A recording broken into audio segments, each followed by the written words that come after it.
Alright. Alright, so we're recording. Alright, so, hello everyone, and welcome back to another episode of the Globally podcast. Today I'm here in person, literally at school, with Cyrus. So today we're going to be going over the topic of no poverty. And I think you wanted to speak about like something else regarding inequalities, so we'll get to that later. Cyrus, why don't you just tell the people about yourself? Well, I'm currently a sophomore at Bulls, and I've been hanging out with this guy for a little while, and he asked me to come onto the podcast, and I said I was fine with it. My family is full of immigrants. They come from Iran, so I know a lot about immigration, a lot of global information, and of course I know like how important no poverty and reduced inequalities and like the UN SDGs, how important that is to the world. So it's very good that people our age are working on stuff like this. So. Yeah. What can you tell us like about like Iran and speaking from like your family history? Do you mean like history or like just like what's going on currently or? I guess a little both. Whatever you want to say. So Iran is to give a little history. It's a country that has and I'll talk about the revolution in 1979. So there was a king in Iran. They call him Shah. He was doing a lot of things that the people didn't really like. No one really liked because he was trying to westernize Iran. Like there was a lot of policies he had in place that no one really approved of. And at the same time, I'm trying to summarize this because there's a lot of information. But at the same time, there was this man named he was called the Ayatollah, and his name was Khomeini, and he was the guy who was denouncing the Shah's like policies and laws, and he got exiled for that. But when he returned to exile, he started speaking out against the Shah and his government, and a lot of people started listening to what he was saying, and a lot of people were agreeing, and they were getting convinced.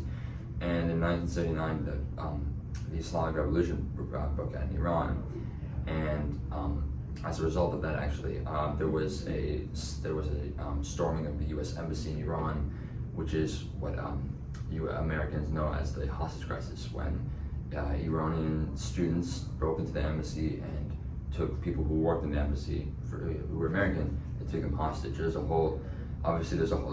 If you want to learn more about that, you can just watch Argo. It's a movie about the hostage crisis and how they went to Iran, saved people. But currently the government is known as the Islamic Republic of Iran.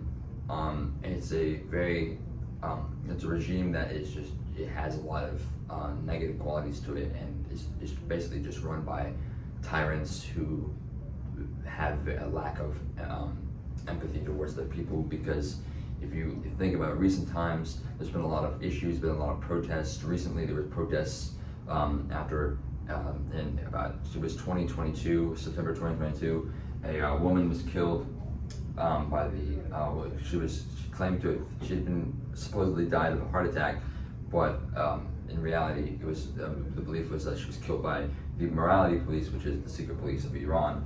And this happened because she was not wearing her hijab properly, and Iran has a very firm standard of the hijab, and because she wasn't wearing her hijab where it was covering her head, she wasn't able. She was taken into custody, and she was purportedly beaten, and so that caused a lot of protests. So let me ask something. So they still haven't regulated any laws saying that all women doesn't have to wear a hijab now? Well, there hasn't been a law passed, but the thing is that right now elections are coming up for Iran, and right now if you go into Iran, you're actually going to see a lot of women who are not wearing the hijabs. For example, my grandmother was actually just in Tehran, which is the capital, and she was one of the only women in this group of people she was with that was wearing hijab. Everyone was very happy. People were dancing. There was music. And this is something that was a shock to my grandmother and to my family when we found out about this, because we had just been hearing a lot about Iran basically going to hell because of the whole hijab standard. So it was a shock because I mean we didn't know why, but obviously the government is taking this very they're kind of laying off the whole hijab situation because they don't want to lose popularity in the vote of people in Iran. So right now there's no issue with the hijab standard, but it's still in place. Alright, so going on to the topic of no poverty, I want to get a little into on that before we have to end the video shortly. Mm-hmm. So, do you know, like, what would you say are like some factors that created like poverty in like Islam? Sorry, not Islam. Iran. Iran. Is there like It's okay. Keep going. Is there? So I know you mentioned like the leaders in Iran, they don't show any empathy. Would that be like some factor like that contributes to poverty? Yeah, would that be a factor that contributes to poverty? Probably. I don't know enough about Iran Just on your opinion. on my opinion, honestly, I don't think that I think the government, the only time they show like interaction with the people is when they're being opposed, from what I've seen. Yeah. So there's there can be requests from the people to be like, hey, we need help. There's a lot of issues going on with poverty. They probably would be like, oh yeah, sure, we'll help, but I don't know if they do anything. Yeah. And there is a decent amount of poverty in Iran. It's a country that not everyone. Not the entirety of the economy is not as it's not as big as maybe like one that the U.S. has. The United States, yeah. So it's a very different way of living. Yeah, I'm sure it is. They don't have like a lot of technology either, I'm sure. I don't think so. No. Yeah. It's actually it's technology like phones and games and stuff. It's not. It's banned in Iran, so you can't do that stuff. Yeah. Do you think like this isn't even a question on my thing, but like, do you think that because with poverty in Iran, that it allows the leaders to be less oppressed by the people in Iran? Because I know you were talking about oppression a lot. Yeah. It like stops the people from oppressing. Well, or I don't think so, because no. Okay. Genuinely, if you're living in Iran and you've experienced so much, you've just witnessed this like horrific regime. You've constantly seen them doing things to just like make your life miserable. You will not. It doesn't matter what economic status you're in. If you will protest. There are people you didn't have to be a rich person to be protesting back in 2022 during the Masa Amini protests. Yeah. In fact, there were a lot of students, there were a lot of poor people. Everyone from all over Iran was protesting, and even across the world too. So it doesn't matter, if you're poor, because if you have the ability to stand up and do something, you will do it. It doesn't matter if you're poor or rich or anything like that. Yeah. So if you want to say, so besides poverty, what other problems? Again, this is where you can talk about inequality if you want. Do you think that are big in Iran? I'll talk about two things. One, the first thing I want to say is that I think in Iran there's a huge difference. There's a huge inequality between men and women. Like I've already mentioned, the hijab standard is a huge thing for women because men don't have that. Men don't have the hijab standard. I mean, they have they have to wear some certain clothes. Yeah. But you don't have such a powerful mandatory law like the hijab standard. That's not something that men have. The women have that, and they're forced to experience that. Yeah. And that's a huge problem. And that's probably I think that's the main thing. There's also a lot of women have a lot of things that they can't do that men could do.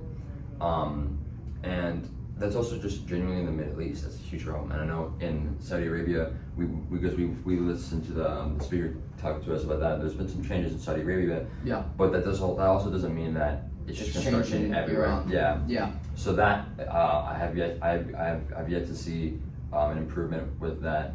But also, I think a massive inequality regarding Iranians is actually in the U.S. Yeah. Because Iranian immigrants who come to the U.S.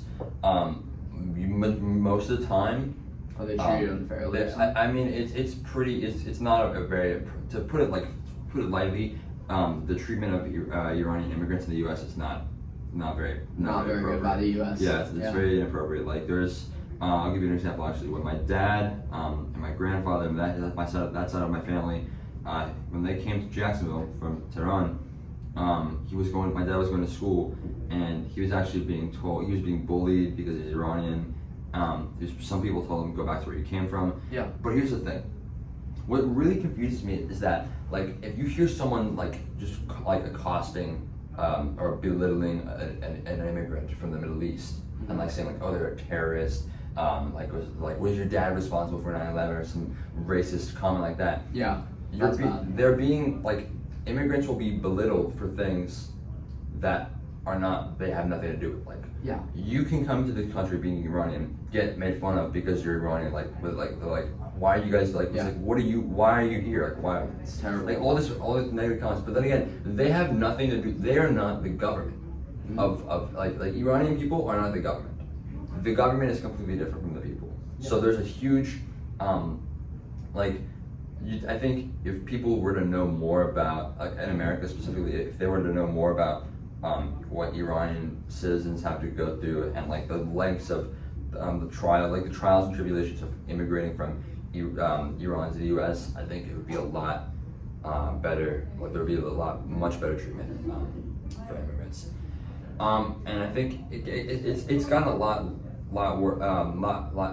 it's gotten lesser. Like, the treatment it's not as bad now. Yeah. Okay. Because like back then there was the hostage crisis, so it was really bad. But there still is like some yeah, I'm sure I've heard some people make racist comments about me, and it's like not. I mean, it's very offensive. Yeah. But so what do you think like people could do to like help with all these like factors then? I think people just need to be listening to what happens around the world, because I know a lot of people be educated. Yeah, be a lot more educated about what's going on globally. Yeah. Just having a knowledge of like everything in Iran, and just knowing more context. Not even just the president. Yeah. If you know more as much as the past as the present, it helps as well, because it's like, oh well, you guys were responsible for the hostage crisis. Were we? Yeah. I mean, like. Were you? I mean, yes, but like not like that. Not like that. No, I get what you're saying. So yeah, so it's just, and I think just showing a little more, just consider, and I also just considering like putting yourself in their point of view. Like, imagine like being an immigrant, coming to Iran or coming to the U.S. with almost nothing. Like, my dad had a small suitcase, 2 pairs of clothes, a toothbrush. That was all he had. Wow. And he had to work tremendously hard, and that's another thing, is that some people might just honestly be a little jealous of immigrants, because a lot of immigrants are incredibly successful. Like, some people might be like, okay, well, he's why is he so successful? He's not even from here. Some stuff like that happens, but really, I think genuinely a lot of immigrants just try to ignore it because they don't want to let it affect them. Yeah. But it is still very offensive, and I think it should stop. Well, I think that's a good way to end it right there. Yeah, yes, of course. It's pretty short. A little short, but it's okay. 15 minutes just about, but you know what, I think we said I think we covered a lot about Iran. So is there anything else you want to say before we end it? I mean, I said a lot. I think what I need to say, I already said. I just be more. And I'm going to direct myself to everyone who's watching. When you say something about the Middle East or just any governments, just before you say it, just stop and think about what you're going to say, because you have no idea. Someone might be listening who is Middle Eastern who might find what you're about to say offensive. So just really take a moment to just like read the room, understand what you're about to say, and if you don't understand what you're gonna say, then just don't say it. It's really that simple. Yeah. Well, I think that covers it. Yeah. So that's a great ending. All right. So, Cyrus, Yeah, thank you. Of course. And thank you everyone for listening. And goodbye.